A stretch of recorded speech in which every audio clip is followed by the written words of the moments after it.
Hello and welcome to the Rugby League POMCast. It's your Rugby League POMCast. We're back with a bang. It's our pre-season. The season's on the horizon, so me and Sam are jumping on to record, give you all the basic rundown of all of the stories that have gone on in the off-season so far, and talking a lot about the Perth Bears. How are we doing, Sam? Good, it's good to be back. I feel like it's not really preseason, right? Because nothing's happened. I feel like there's been no rugby league news, and it's just a great way to start the podcast and encourage people to continue listening. Yep, But yep. Continue to listen to no news, guys. it Continue really to. has. Like, there's been no one's been busted with cocaine. No one's gotten into a fight with their teammate in a nice little lush garden in Brisbane. No one has attacked a tradie with a hammer. Nobody has stormed a New York apartment, which I'm sure we'll get to, Matt Lodge style. I'm sure no one's stormed an apartment. There's no allegations of violence. It's been a very light rugby league preseason, which I'm sure means all the drama will be saved for when the season starts. It absolutely will be, I hope. And it stays on the field rather than off the field. As we God, know, Rugby League continues to make headlines regardless of whether it's a big story or not. But the couple of big stories that happened in the off season, and it's probably the biggest ones so far.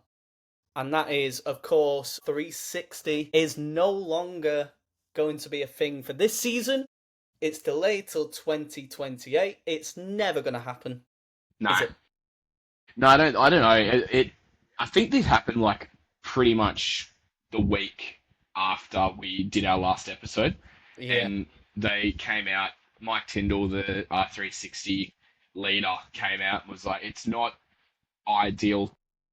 Like they wanted to wait until 2028 for better launch conditions. So basically, wait for the NRL to scrap their 10-year bans on players, so the Yeah. players might be a little bit more interested in signing on. But what we spoke about the whole time is that they're not going to have a following like what all of the established sports have. Like it'll No. be sure there's plenty of very rich people that want to throw money at it, but I mean, there's so many times that we've seen, like Live Golf at the moment is losing players because nobody cares. Everyone just wants the real thing, and that's what Yeah. R360 I think probably realized. And maybe they'll take the next couple of years to try and figure out a better way to manufacture or advertise the product that they're going to put out. Because again, it was supposed to launch this year, and up until they decided to postpone it, nobody actually knew what it was going to be. Like, is it going to be a hybrid of rugby league and rugby union? I see Sam Burgess has got his own hybrid rugby game thing that he's flogging at the moment, but like that, Yeah, no it one will. knew who was going. It was a year out from launching, and no one knew who was going to play. No one knew where it was going to be played. Nobody knew what the money situation was going to be. Nobody knew what type of game they were going to be watching. No one knew the scheduling or the calendar of when games and weekends of this R360 tournament were going to be. So I don't know if they had that planned, but they hadn't put that out there. And then without putting any of that out there, they're like, this isn't going to work, and decide to scrap it. So I don't know. I don't know. Do they just go on a 2-year advertising push now? Like, has Payne Haas already signed on for the 2028 launch because he's only signed a 1-year deal with the Broncos? Like, is he going to be the big guy that gets revealed at the end of next year so that he doesn't get banned from the NRL? Are they going to launch whatever the product is going to be? Like, I don't know. Are Yeah. you going to have I mean, you gonna have the real. Spice Girl reunion at the opening of R360? Like, I don't know. Nobody knows what it's gonna be. So I found it so interesting that they cancelled it without actually putting any information out to the public. Yeah, because our last episode we were literally talking about how Payne Haas has gone. Like Payne Haas is going to R360. Lomax had already gone, and then now we're talking about how the hell can Zach Lomax return to Yeah, the NRL with Parramatta reportedly blocking any sort of deal without financial compensation, which which is is, hilarious. I mean, to be fair to them, they have got a point. Yeah, But it's so also, funny. he is a free agent because they've terminated his contract. Technically, it's free They game, term they but terminated his contract on the the proviso that he basis. didn't join another NRL team for the rest of that contract. So, Yeah. which I mean, I don't know. I genuinely don't know what the legal ramifications are if the Storm were just to go and sign Zach Lomax and go, it doesn't matter. Like it was a handshake agreement. Like I don't know if any of that's in writing. It might be. It probably is, which is why it was talked about at the CEO conference. But yeah, like where do these play? Like Brian Pappenhausen, I don't think was ever going to play R360. I think there was just a bit of noise around it, his retirement. And he wasn't going to continue playing rugby league for injury reasons, and It's not that's a very retirement though. It's surely a sabbatical. and that's very easy speculation though. And, like to link him to R360 if he's finishing up, but Yeah. then like the Lomax thing, like he was always going, he was going to be the guy, but now it's sort of like Australian rugby don't really have the money to pay him what he was getting at Parramatta. Like they don't have the money to give him a top up, and he probably would have been making like $200,000-300,000 if he signed just for a Super Rugby club, and then some match payments for playing for the Wallabies. And now the Storm want to sign him, which to be fair, a Coates and Zach Lomax wing pairing is pretty deadly, but they're not going to be able to sign him without A, giving up a player, or B, paying a big chunk of his salary. Yeah. And obviously, with the likes of the retirement of Pappenhausen, with Yeah, the obviously Eli Katoa situation, having at yeah. least a year off the game as he recovers from that head knock. They've got the Did we salary talk cap about that? dispensation. I don't think we did. I can't remember. I think we like just said, We talked about the incident, but the punishments that those guys yeah. got, that's like Was it 2 2 years. Oh, years? 2 years on the sideline for the trainers, and I think another official got 4 years. But I was talking to an exercise physiologist specializes in head knocks recently, and he was like, he could have died. Like the Hmm. fact that he was going to hospital with basically a brain bleed, like he could have died, and these guys are sitting out for 2 years. Which I Yeah. mean, I know that's off topic, but that's just incredible. No, it was mental, the punishment they got. I thought it should have been like, especially when you consider like some players have been given lifetime bans for something as small as brushing an official, like not punching an official, Yeah, not any a bloke violence, at just country like football gets a year, like a that's it. lifetime. Yeah, And that's what I'm talking about. And it's like, and he's like 8 years into his sentence, and he's like, "Can I not just please start playing the game I love again?" And yet you've got these players that seen what had gone on, passed him, yeah, and then allowed him to take a third head knock. And it's just it's unbelievable what has happened. And thoughts go out to Eli, and after the season he had as well last year, where he was just scoring for fun, playing some of the best rugby of his career, and now it's looking like he may well never pick up a rugby ball again in the worst case, but at least he's, still with us. But yeah, they do have the cap space available. It's just a case of how Parramatta go about being compensated. And that yeah, is the big thing. Obviously, with Joey Lussick's retirement that he announced yesterday or today, this morning. Yeah, it's another retirement from rugby league that's gone early. He's only 30 yeah, when you think yeah. of Joey. I mean, yeah, I mean, like they're not going to get Harry Grant, and Tyrone Wishart's already signed for Perth, so I don't know where the hooker will come from if they were hoping to cover that. Like Exactly. I saw the other day that the three players that they were targeting were Xavier Coates, which would be a like for like swap. It was Jack Howarth or Stefano Utuikamanu. I don't see like the way Melbourne and Frank Panisi, the footy manager down there, operate. They're not gonna No, they're not gonna pay money. I no, think Stefano Utuikamanu was the big signing last year and coming to stiffen up the forward pack and make the and forward he pack a did. little bit dynamic, which he did. I don't see them parting ways with Xavier Coates. Like he's now the best winger in the world. I don't think they're going to part with him. So it could possibly be Jack Howarth that makes the move. But I saw yesterday that the Players Association have come out and were like, we're not going to support any of this if a player is being tapped on the shoulder and told, "Hey, you've got to go," because Zach Lomax wants to come to Melbourne. So I don't see why any of those three players would want to move to Sydney. In Stefano's case, move back to Sydney, and in Xavier Coates and Jack Howarth's place, I mean, they're both Queenslanders, so and be going from Melbourne, where they've built a home, to Sydney, where they don't have any of their old like family, friends, Yeah. and they don't have any of their old teammates. Like, I find it very hard to see this move with the Storm going through. And it means that the only other option, and the Roosters are always linked, but the Roosters aren't going to sign him. And the other option is Perth, obviously. If he's going to stay in Yeah. rugby league, it's Perth.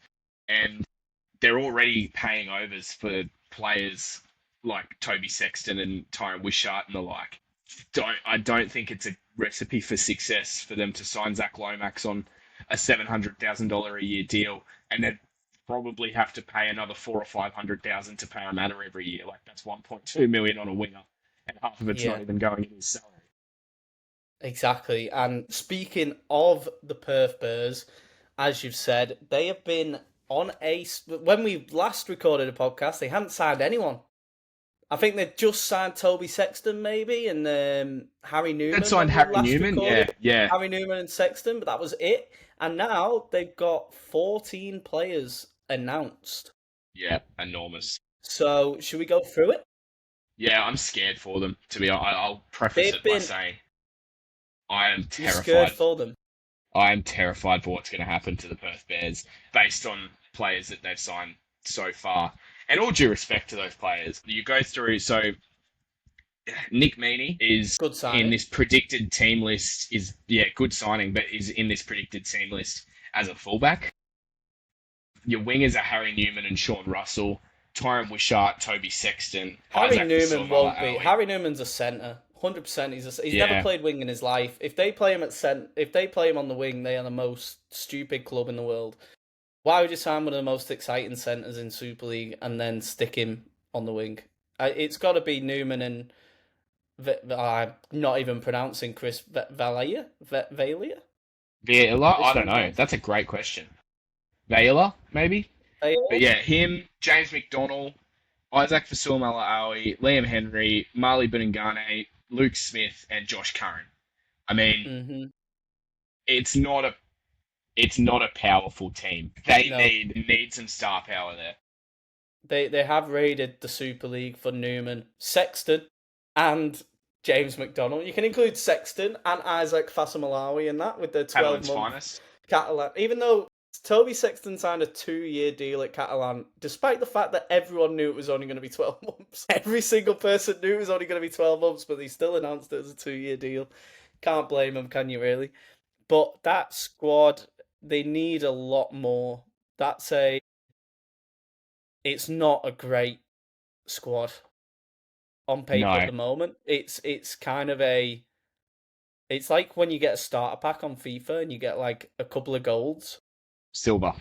And the rest are silvers and bronzes. And Liam Henry, of course. 80 rated. Liam Henry, of course, is a very, very good pickup with Penrith wanting to re-sign him, but obviously the salary cap issues, he had to pick. Yeah. I'm gutted that he is leaving Penrith. Such a good option off the bench, but that Penrith youth system that we talk about year on year on year, they'll have someone else just to come up and smash it. So it's not exactly a huge loss for them. I do suppose it's an opportunity for players to lead a team and prove their worth. But I look at the 13, 14 players that they've signed, and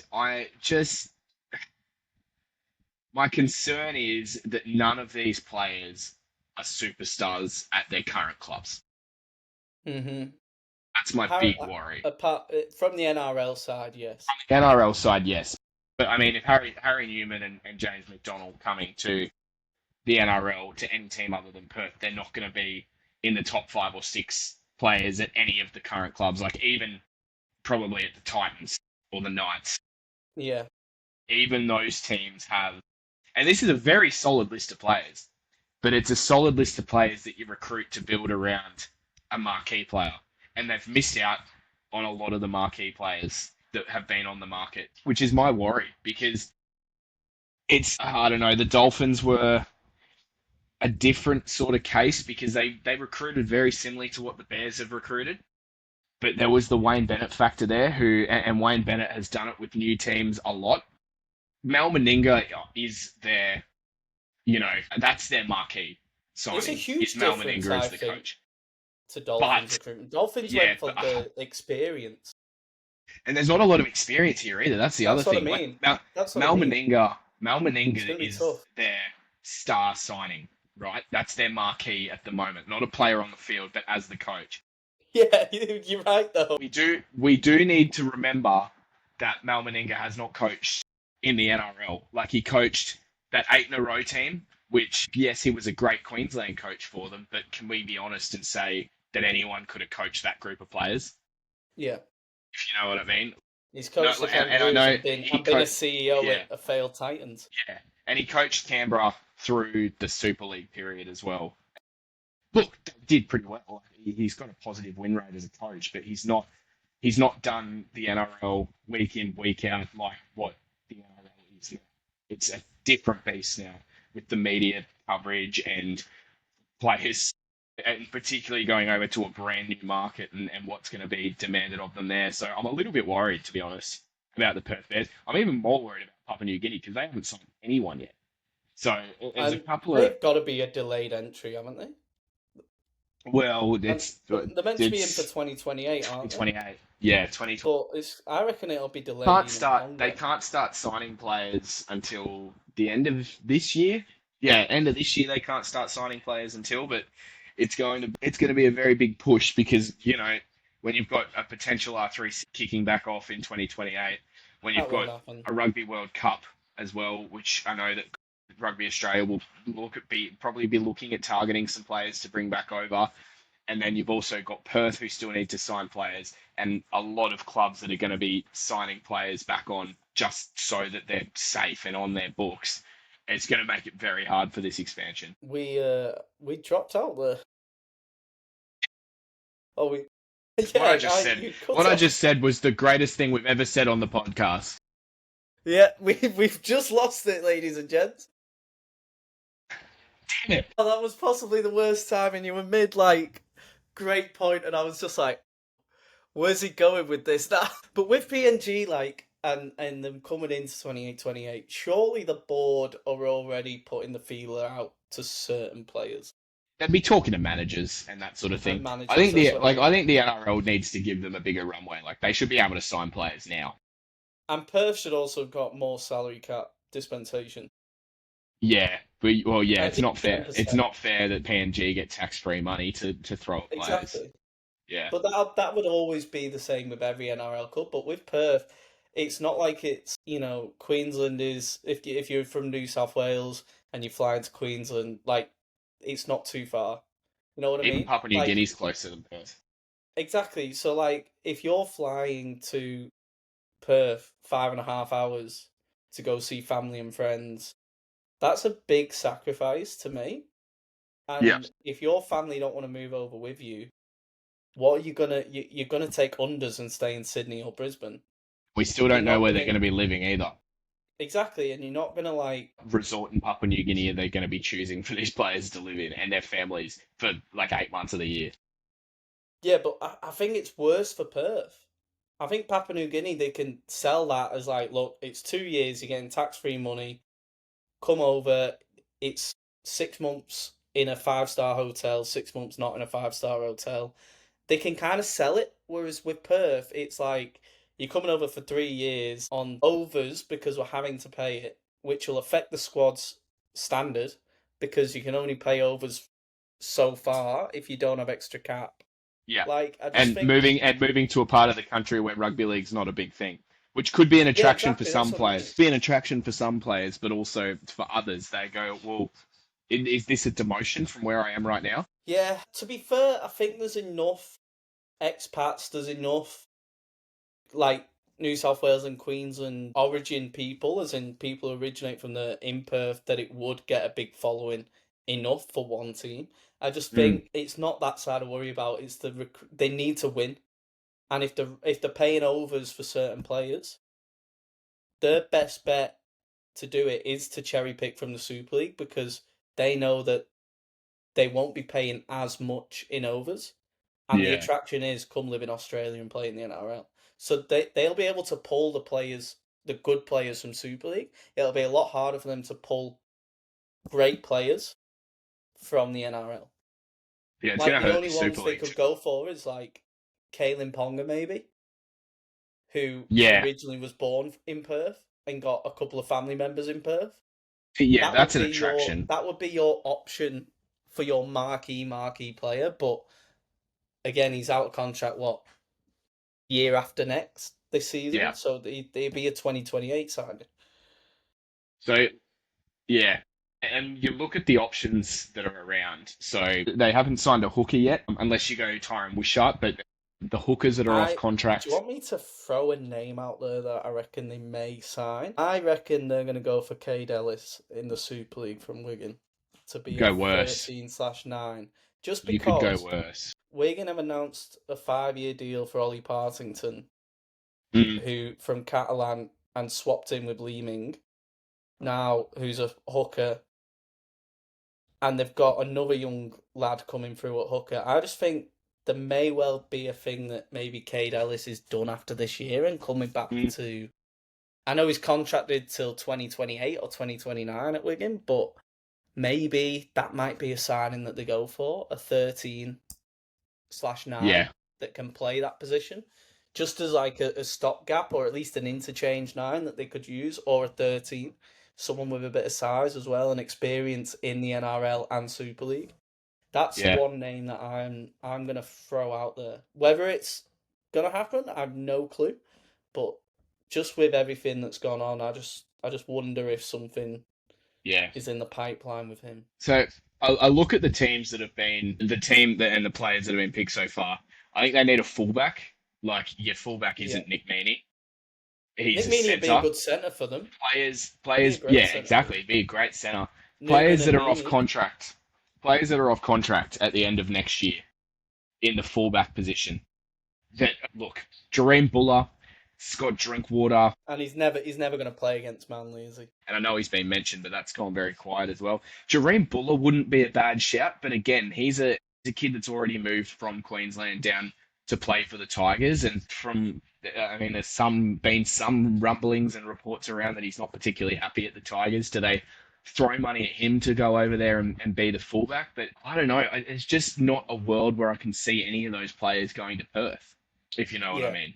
And then in the hooker position, players that are off contract. Into the best hookers on that list are Mitch Kenny, who I know that Penrith will be moving heaven and earth to hold on to, yeah, and Wade Egan, who is a Sydney boy that's been in New Zealand for the last 5 years. Don't see him if he's yeah. going to move clubs. I don't see him moving to the other side of the country. The other options in there, Brandon Smith, who knows where he's going to be at. Blake Moser hasn't really clicked at NRL level yet. Jaden Brayley, who is on the cusp of retirement, you would say. Tom Starling, who, I don't know, does he get pushed out of Canberra because Owen Paddy's there? I don't know. There's just not a lot of options around there and happening. It does concern me because I don't know that Tyron Wishart's a starting 9 week in, week out. I think he's a great 14. Like that's your specialist position. And then even halves. Like there's not a great deal of halves off contract that have massive upside in the NRL. You Like might have to go for the way the Dolphins played it and scout out a good young player yeah, so and kind and of use if that that's the network. case, if that's the case, I mean, Jet Cleary, Jonah Glover, Zane Harrison, Mitch Woods, Joey Walsh, and Ethan Sanders are probably your best options from the halfbacks that are off contract. And I mean, even then, none of those guys have been proven at NRL level yet. I know, well, half of them haven't played. Ethan Sanders is you've seen a glimpse of him, I guess, for Parramatta, Yeah, and we'll get a better look at him this year. But if he plays well this year, Canberra aren't going to want to get rid of him, are they? So it's such an uphill battle because you like on paper, you just got to sign the best players available, but you've also got to convince the best players available to move across the country, which is always going to be hard. yeah. And they It's don't have a hard. great junior nursery there either. Like at least the Dolphins have got good juniors to draw on. Papua New Guinea will have good juniors to draw on, but every expansion club in any sport that you see has always got juniors to draw on. Like WA, it's AFL over there, so there's a great nursery of players for when they did expand out there many decades ago now. But it's a lot easier to do out there. Yeah, it really is. What doesn't it like 7,000 juniors? They said they've peaked at now playing in Perth, which isn't a great deal. I mean, it's a start and it's a growing sport there. It's vastly growing as finances need to be ploughed into it though, Yeah, which and I'm I sure the get, board and owners and commercial wise they'll get that and pump it back into the community. yeah, I guess what we're doing right now is being very cynical. Like the best case scenario is that the team comes in and starts to build an identity, and people get around it, and more kids start playing footy, and it might be a 5-10 year project to get. But they need to win. Yes, They but need to win a title in the first 3 to 5 years. They need to win a title. Or at that's the least way be the in the game grand moves. finals. That's the way the They game need moves at the to over moment. there. Is everyone demands success, and if you're not being successful, then it'll be written about you. And CEOs will lose their job, general managers will lose their job, coaches will lose their job, players will get sold back over to the East Coast. Yeah, this is what I It's mean. hard. For it to be successful in that West Coast, they need to be successful because they need to attract the fans like that.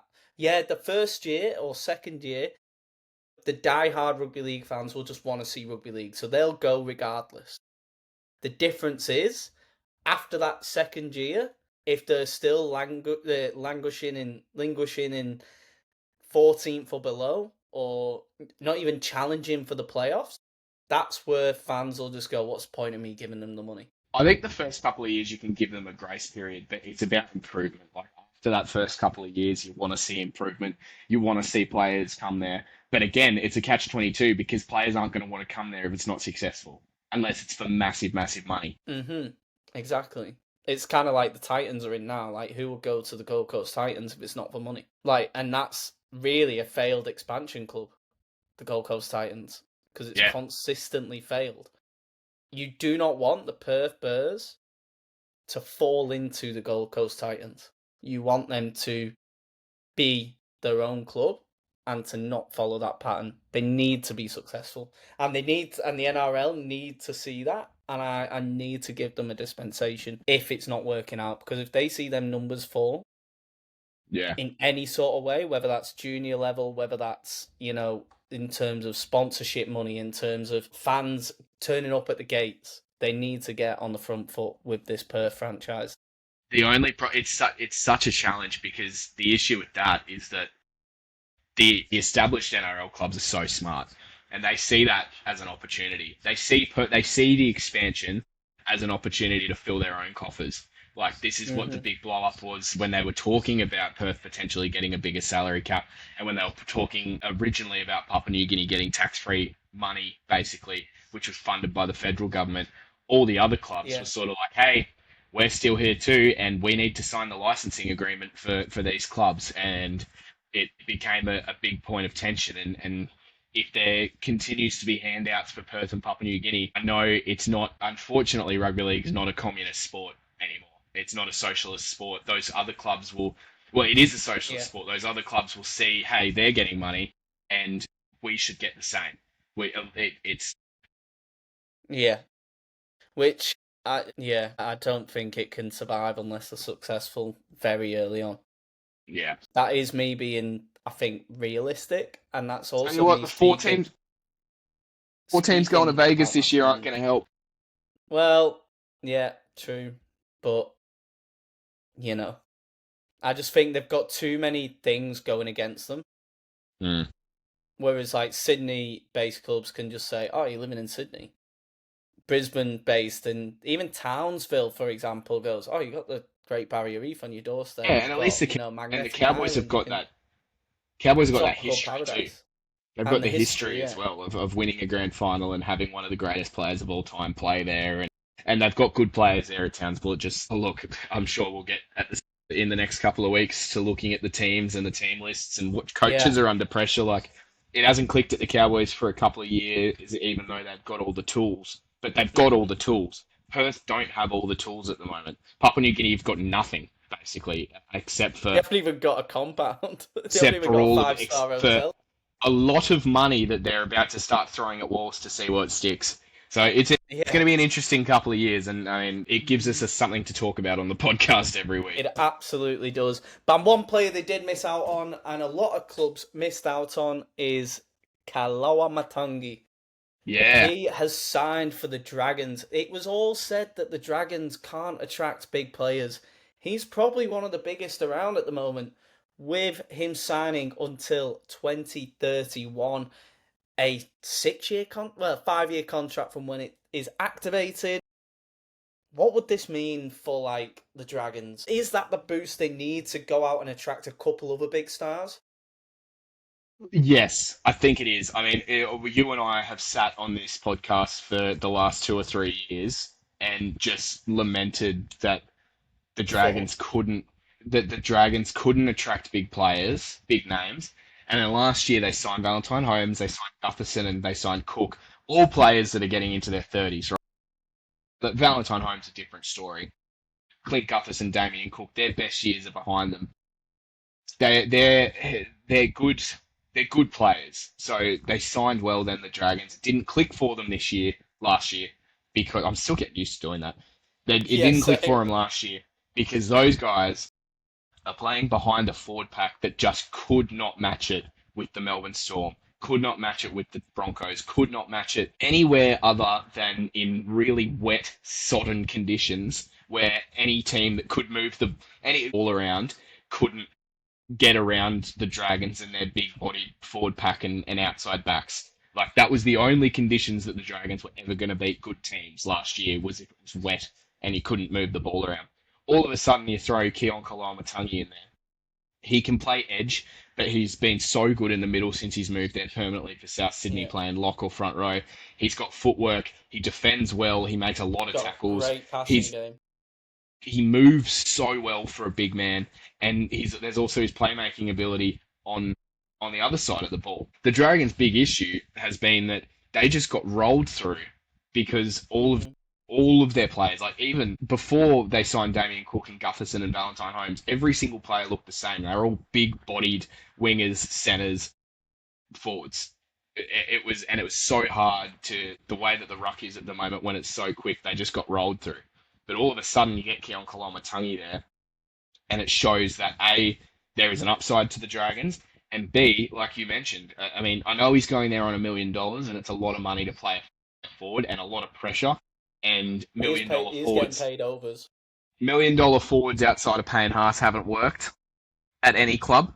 But I think with Keon Kalamatangi there, it's A, going to let them it's going to give them an opportunity to keep their youngsters when a big name player like him signs. Like he's an international now, and he was on the cusp of Origin last year. But it's also having a player go there is going to attract other players to go and play alongside him as well. Yeah, absolutely. And one thing that, like, obviously they lost David Clemmer this year to St. Helens, No, it's not. That's which not a got big announced. loss.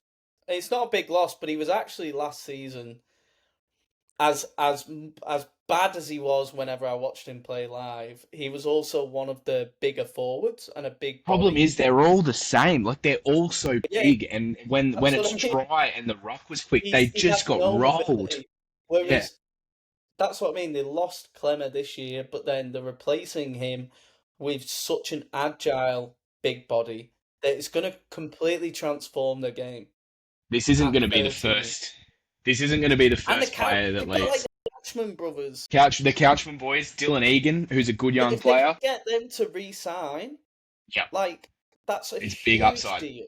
Daniel Atkinson going there this year, and I see him as a genuinely good number Yeah, six. But and if you want, go on. can I just run through some players that will be finishing up in the next couple of years at the Dragons? You've got Emre Gula, Blake Laurie, Luciano Leilua. Blake They Laurie need and to get rid Luciano of Laurie Leilua combined ASAP. are on Blake Laurie and Luciano Leilua combined are on about 1.3 million. How's Laurie Those on guys, so much though? yeah, he's on 600K. Like that's two big-bodied forwards that have really, let's be honest, proved to be liabilities at times. That they can take that money, top up the Couchman boys, top up Dylan Egan, and go out to the market, find your replacement for Damien Cook, find your replacement for Clint Gutherson. pick up another mobile forward that's going to go onto the market. I think it's a really Surely good. they go for It's Wade Egan. really good. It's a really, really good thing for the Dragons. Surely they go for Egan from the I would be. from the Warriors. From November 1 this Even year, they can Metcalf sign as Wade well. Egan. Yeah. Yeah. I'm pretty sure Metcalf was a Dragons junior. I'm pretty sure Probably. any player Probably. you mention at some point they slip through the Dragons has fingers. been at the Dragons. Yeah. Anyone who's Sydney based has more than likely come through the Dragons Academy. They just I think usually lose Metcalf them was at like 19. Metcalf- Was he? yeah, Sharks junior. Shire. A Shire boy. Yeah. That would be fun if they could sign him because they hate each other. But So- knowing the Dragons, they'll go after Daly Cherry Evans after his year with the probably. Roosters, Probably. or Adam Probably. Reynolds, or that's where they'll look. Yeah, more than likely. And I think it's a smart signing for the Dragons. It's a guy who has already proved himself in international and Origin, he's got the best years ahead of him. who's still got his best years ahead of him. Yeah, How old's he? 25? 27. He's still well young, isn't he? Oh, 27. So he's still He's had a coming couple into the of- prime of his forward career. Yeah, forwards get better as they get to that sort of age, like Yeah, because they just like their bodies 28, get harder. 28, Their bodies get 32. harder. Their bodies get harder. They can deal with the washing machine of playing in the middle. It's big future for the Dragons. I think like this is the one that they needed. This is the player that they needed to sign, and they've finally done it. Yeah, and hopefully it can bring on some of them. Like if you're a young player, a young forward, you would want to play with a player like Kaloa Matongi. So that's an entitlement. That's an enticing thing for them to go, well, Couchman's like, I know you've got an offer from such a thing, but like we'll match that and you get to play with this and we're recruiting such a person and such a person and that ball can slowly start. They've got their X Factor player in the forward pack. They now need to go out and get the X Factor half. Build your pack start around him. Yeah. You don't need another superstar forward because the two Couchman boys and Dylan Egan, they've got big futures. They're going to be good. You build the forward pack around those four, recruit really smart around there, and then yes, go hard for Wade Egan, go hard for the playmakers that are going to be able to play off the back of that forward pack. You got to build. Every game preview we've ever done, we've said if the forwards can build a platform, then this team will win the game. It's the basics of rugby league. Like, that's genuinely how you build a squad. You got a big mobile forward pack, you can beat anyone. As St. Helens proved against Penrith at Penrith Park, if you've got a big forward pack that works hard, that does everything right, does the basics right, you can beat anyone in the world. Yeah, look at the Broncos last year when their forward pack matched it. There was a couple of times where they got bashed, but their forward pack goes and matches it with Canberra against Tarpany and Papali'i and that gun forward pack, they match it with Penrith and then they match it with Melbourne. And when they match it with those teams, the Broncos, all of a sudden, Reece Walsh comes into the game and can carry them through the finals. Like, they don't have that player, that Reece Walsh player, but this gives them the opportunity to go out looking. Yeah, absolutely. And I think that's a good way to end on the Dragons' point. Before we move on to, you mentioned earlier the Rugby Union World Cup. I never call it just rugby, it is Rugby Union World Cup. No matter how much they market it, it will always be that to me. And of course, there's another World Cup at the end of the year. At the end of this year, in Australia, that we shall final in be Brisbane, my a friend. couple of games. I've got my tickets to the World Cup final sorted already from my friend Chris, who sorted me out. He said he had a spare ticket, do I want it? I said, absolutely. So I'll be at the World Cup final. I'll also be at the first two England games in Perth. I've got 10 days booked already in my calendar off. And now I just need to sort that out. And are you excited for the World Cup? Not yet. I'm going to be honest, not yet. But I know it'll build. But the other thing is, like, this rugby league season. As an Australian, it must be hard because, you're always. I know who's going to win. It's just about who we beat. It's just about who Australia beats in the final. Genuinely, that's not even being arrogant. It's just the way it is. It's who Australia beats in the final. But I'd love to be proved wrong. If I get proved wrong, then it's going to be a good World Cup. If not, Yeah, it's sort of everyone else, England, yeah. Tonga, Samoa, New No, Zealand it are all won't be. playing for Well, seconds. I reckon England will be lucky to get out of the group. You reckon? Or do you want to talk about? Look, I'm not excited for the This, World Cup yet. I'll put a bow on that. But I know that I will get excited for it. But do you want to talk about what's going on with England? yeah, what's going on with England is we've just had a 3 month review into our coach and finally decided to sack him when he should have got sacked after the 22 World Cup. Hmm. Just been a delayed process. It's been a 3 year delayed process. They gave him the vote of confidence as well. They said, yes, he's our man till the end of the World Cup, and sacked him, which I'm happy about because he's made so many mistakes in big games. Callum The Watkins won't team be happy. selection. Who? Callum Watkins won't be happy. Callum Watkins won't be happy. He won't be getting picked again. But one thing I'd say we won't make it out of the group stages. I actually think we will if Willie Peters is our coach. Because he's Yeah. expressed his interest that he wants to coach England. He's based in England. He may be an Australian, but he's currently based there. And I think that's important. I don't think it's important to have an England coach, as in English coach. I think it's important to have an Just need a good England-based coach. Yeah. An And England-based a coach that understands the Super League. and that understands English rugby league. Because with Wayne Bennett, I don't think he gave English, and still don't think he gives English rugby league enough credit.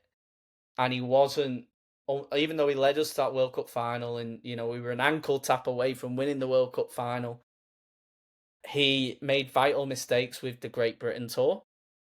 Yeah. Where the likes of Regan Grace, etc.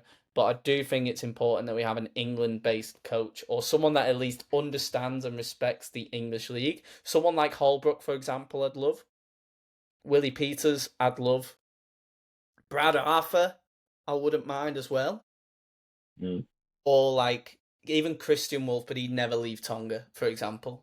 Tonga's his adopted nationality, I think, at this point. They adore him to pieces, but someone like that, or if you are going to go the England route, it's got to be the likes of Matty Pete, Darryl Powell, or Paul Rowley. Yeah. I think Willie Peters is the one. Like, he's the one. It has to be him. All those other guys you named, yeah, just don't know that they have the coaching smarts that Billy Peters has. And I know he was in the Kangaroos camp for the Ashes. Yeah, so we'd know how they operate. He knows how the Kangaroos operate. He's been in that group, the best team in the world, and I know the Kangaroos rated him very, very highly. You mentioned Wayne Bennett there, and you kind of painted him as the Sir Alex Ferguson hanging on at Manchester United.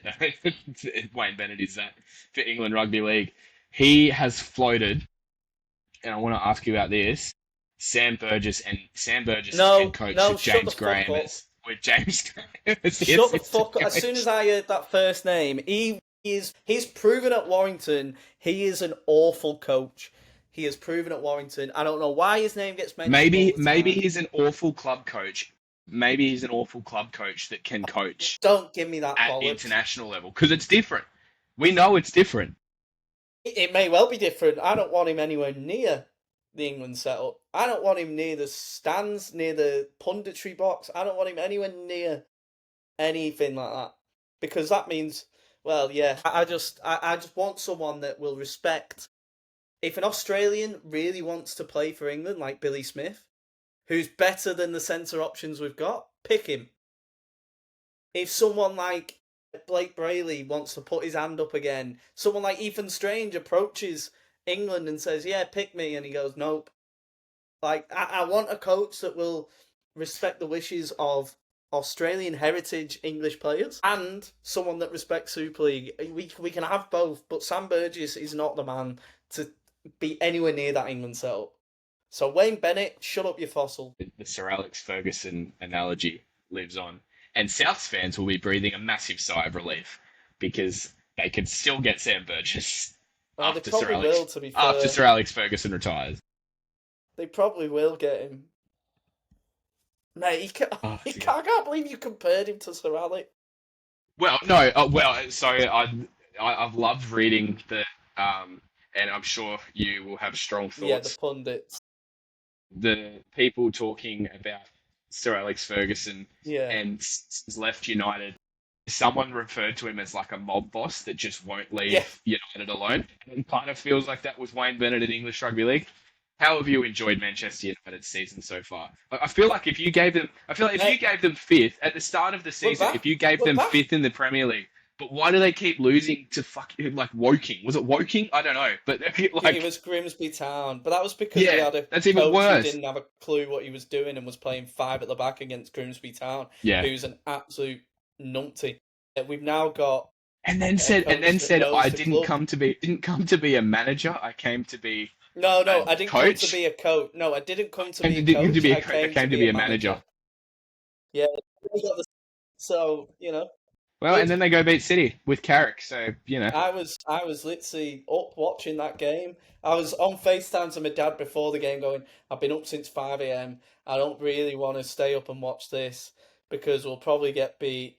But it's Carrick's first game. You never know. New coach bounce, blah, blah, blah, blah. I texted him at the first half where we had 2 goals disallowed, and I was like, I'm glad I've stayed up for this because I think we're going to battle them. yeah, And we did. yeah. And we're back. And United are back. I'm most excited to see how Arsenal Until throw next week this. when we probably lose. I'm just excited to see how Arsenal throw it away. It's going to be ripping good. Yeah, and hopefully that starts next week when Starts United beat against them. United next week. Yeah, So again, another game I'm gonna have to stay up for. But yeah, I like how we've linked them two together. yeah. This is Well, how our off-topic tell goes. me I'm wrong. Tell me I'm wrong. Do you want to talk about the other Ashes? The cricket Ashes, yeah, that I attended. My first ever cricket game I attended at the Adelaide Oval. It's a good one. Yeah, well, I One of mean, the it only was a real lovely Test day. matches in the whole Yeah, we got to summer. 5 days on that one. And I was so happy that we picked day three because day two was 42 degrees. Day Yeah, three was 28. Perfect. 28 degrees, sunny, beers at 9:30 in the morning. I had a hard rated at 7 a.m. with my yeah, breakfast, me yeah. and my mate. It How was good's a the day at the greatest cricket? day. And then How good is a day at the we cricket? and then we finished it off with a comedy club afterwards. It was fantastic. It Who? was a fun day. What happened on day three? I think that was Travis Head and Alex Carey Yeah, Travis making. Head got 100, Travis Head made and 100. Alex he got Carey like made some runs. 170 overall or something on the next day. Yeah, Yeah, because we started off with Stokes and what's his name? yeah. It Oh, didn't the last fast long. bowler. What's his name? Chopra. Joffre Archer. Yeah. So it was them two, and they had a nice little. They got the 50 partnership, and then I think Joffre got his 50, or was he 48 out? Can't Yeah, I remember. think he was. No, I think he got a 50. I think he did, I think and he got then a 50. Yeah. And then Mitch it Stark was a bowled Ben Stokes. great day. I mean, we lost the whole series. We lost at Adelaide, but we won in Melbourne after 2 days, and Yeah, after then the series was over. Sydney lost again, so 4-1 in the end. Not a whitewash like the Rugby League Ashes, which is good. Yeah, Yeah, overall, great post rugby season. it It's was good. such a weird series. It was such a weird, like, it just felt so off, like from day Yeah. one, because on like day one, what 19 wickets fall or whatever it was, and you kind of like, what just happened? Like that's not Test cricket. Like what just happened? And then I, like yeah. we're all sitting there so nervous. Like me and my cricket team, we finished up.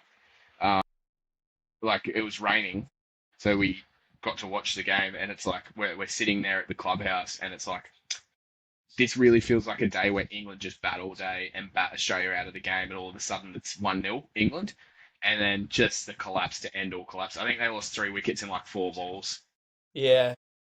and and from like that's when you lost the Ashes. That 4 balls lost England the Ashes, and from there it was just a weird series. Like it just was like every little moment, other than in Melbourne, which again was just a weird test match. Every time England had any sort of momentum, it's just like it's literally a matter of time until they throw it away. Yeah. Without fail, did it every single time. Yeah, and I learned a lot on that one day at the cricket. I was learning all sorts about the game of cricket that I didn't know. I was like, From Australian fans. what's yeah, for everyone was just I just literally was like, listen, I've no idea to all the lads around us. I was like, I've no idea about cricket. I'm just gonna join in with the banter. And this, that, and the other. And I was just naming former players. It was great. We were just having a nice like when lads sit at the pub and just start naming And old just name footy people. players of Yeah. the past. Yeah. It's just like that with cricket because the only generation I know of cricket is like 2005 to like 2013. So I was just like, oh, when's Monty Panesar coming out to bowl? Monty was out here. When's Paul Collingwood coming out? Bell, Ian Bell and Andrew Alistair Strauss, Marcus Strauss. I was just naming all kinds. And then I just went, oh, is Sachin Tendulkar play? One of the lads will burst out laughing in front of me. Here's a name That's for just you. like, yeah. Here's a name for you. Gary Pratt. I remember a Pratt. Gary Pratt. He ran out Ricky Ponting in the 2005 Ashes. Yeah, I remember. And then Pratt. Ricky Ponting was there abusing Michael Vaughan, I think it was. He was abusing Michael Vaughan while he's walking off the field. I was just literally just naming old England players from the past. It was great. I was just like, It was such a weird series. I mean, it was enjoyable. I love cricket. I was just like, oh, it's a nice cricket ground, this, but it's no Old Trafford. It's no Old Trafford cricket ground. It's none of this. They were like, have you ever been Old Trafford cricket ground? I went, no. Yeah. I spent some time no, much faster than this. Just naming the England cricket grounds. I know you had the things to do in Adelaide, which is the comedy club and the Adelaide Oval for Test cricket, but I want to ask, because I spent some time in Adelaide over the last couple of weeks as well. Is it the most boring, or just South Australia generally, is it the most boring place in the country? I mean, I've not been Northern Territory or Tasmania yet, but even Northern Territory's got more to do. Out of the 5 places I've been, it's definitely the 5th ranking. Out of the 5 states. I didn't realise how little happened. The places a bit, because I've not been out in Perth, so I only ever went to Perth for the state of origin, and like I stayed with my mate and in Perth. So I've not actually had a night out around Perth. Can't judge the nightlife. Adelaide apparently has one street that's quite good, which I've not experienced. Yeah, I went to Glenelg. I think it's Hindley Street. Oh, Glenelg was nice actually. I reckon a day session Glenelg will go quite well. I think it's Hindley Street, which is the main street. Hindley Street, yeah, it is Hindley Street. Because I remember my mate saying it. It's kind of all there is. Yeah, and then so yeah, I reckon it's probably 5th out of them states because I reckon Perth is good. It's just I never like from walking around the city, it looked alright, and then obviously I think out of the 3 major cities, I think it goes Sydney bottom for nightlife, Brisbane really? 2nd, and Melbourne 1st. Wow, not a fan. Just because Sydney, apart from a couple of bars, everyone's shut early. And like they're so strict on RSA laws in Sydney compared to Melbourne and Brisbane. Yeah. Yeah. Like they're so much more strict. And it's just like, come on, man. Like there's certain bars in Sydney that like even if you're like, you know, not too drunk, but you're just like, oh, you like me, I've got a lazy eye, for example. So I've been like 5 pints deep, not even that bad, gone to the bar and someone's gone, nah, I'm not serving you. And I'm like, why? You can't smile. Like, you can't smile too much when you're out in Sydney. Yeah, you can't smile. And like, because this eye droops already, they're like, nah, your eyes are gone. And I'm like, hey, I've got a droopy eye. What am I meant to do? I'm meant to constantly go, even if I've got my eyes wide open, that still sits lower. I'm like, do you want to see my passport photo I've just got done? And it's like, I'm like, I was stone cold sober for this photo. And it is honestly like, my face is just, I'm trying to find the picture. I'm like, I'm stone cold sober in that picture and look at my eye. Like, yeah. That's just me. No, you went pissed for your passport photo. Literally, I'm like stone cold sober in that photo, just like, yeah, cheers. So, whereas Melbourne, they wasn't bothered in like, And Brisbane again, they're quite lenient on it, and it's You can just pretty much do what you want in Brisbane. it's just so Very much little better punch. in them other two cities for that. And Yep. definitely the most boring of them is Adelaide, but I still had a good time. No offense, Adelaide. Yeah, and as long as you got things to do there, it's all right. So, but everyone seems to know each other, Yeah, because they're all related. and everyone's English. Everyone's Yeah. English in Adelaide. It's so dry down there as well. That's the other thing. So dry. So anyway, it's good. I reckon that's a pod. I reckon Yeah. we're wrapping up here. We've started So beautifully. we've started well. A nice hour-long podcast for everyone to enjoy.